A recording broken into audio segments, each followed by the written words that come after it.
Conditional formatting is like using a highlighter in your mark book to highlight certain things. However, unlike a highlighter, it can be undone. So this is where spreadsheets step themselves away from a physical mark book. So as an example, I'm going to start with this column, the light and dark column. Now, it might be that I wanted to go through and I want to make sure just so visually light and dark are different colours. Now, I could go down my list and every time I see dark, I could fill it in red. And every time I see light, I could fill it in green. So I could do it that way. But that would take me a while, especially if I had a long list. And then again, I'm dependent on human error. So what I can do is I can select the column I'm interested in. So it's column D. I'm going to click on that one. Now I've clicked on the whole column rather than just selecting the data I want, because then if I add more rows, the same rules will apply. So conditional formatting. Formatting is where I just pick a color dependent on what my whim. If I go up to format and then conditional formatting, it gives me a condition to follow. Now it's applying it to those cells and it comes up with a default rule of if not empty. So if not empty, it colors it in green. Just to give you an example of how it works. Now it's going from D1 to D996 down at the bottom of my page because I've selected the entirety of the column D. So I don't want format cells if not empty. I want them if they contain text is exactly, or text contains. Let's have dark. Let's make sure I put a capital letter in it. So if text is dark, I want them to turn red. And I might want them to have black writing on them as well. Or I could put them into white writing to make it stand out. And all I'll do, it's done it dynamically, it's done it automatically and filled them in as I go, so I can see if I made any errors with my conditional formatting.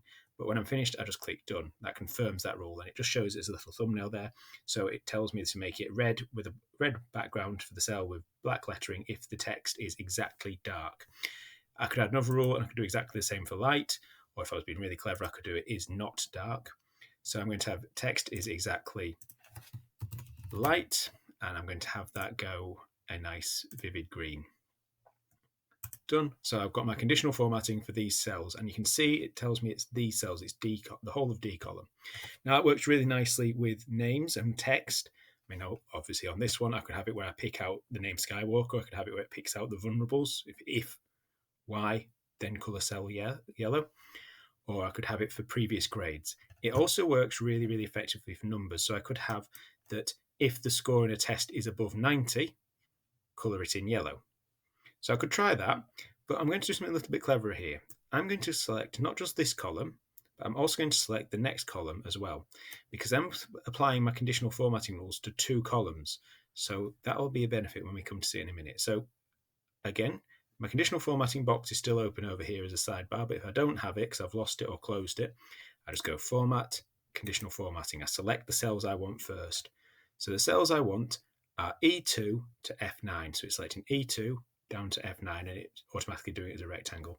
It's helpful because it also shows you with a box where it's doing it. Again, it's defaulted to, if not empty, colour in green. So obviously these ones are not empty, these ones are. So they're coloured in green, these are not. Nice and simple formula. That one's just as a starter is quite useful for spotting if you've got any missing data. Now I'm going to make it into if greater than or equal to. So that's my options I've got down here towards the bottom. It's constructing my sentences. So if cells value are greater or equal to 90, and I'm not going to have it green because I've already got some green on there and that's a mess. I'm going to have them colour it in yellow.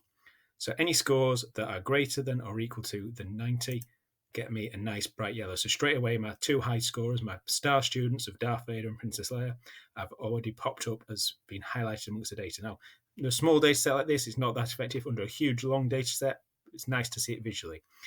So that would have sorted this column out perfectly, but I've also got this column that I highlighted.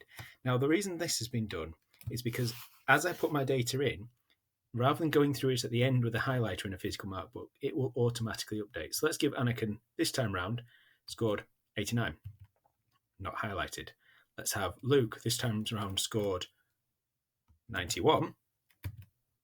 As soon as I put that data in, it automatically updates and highlights.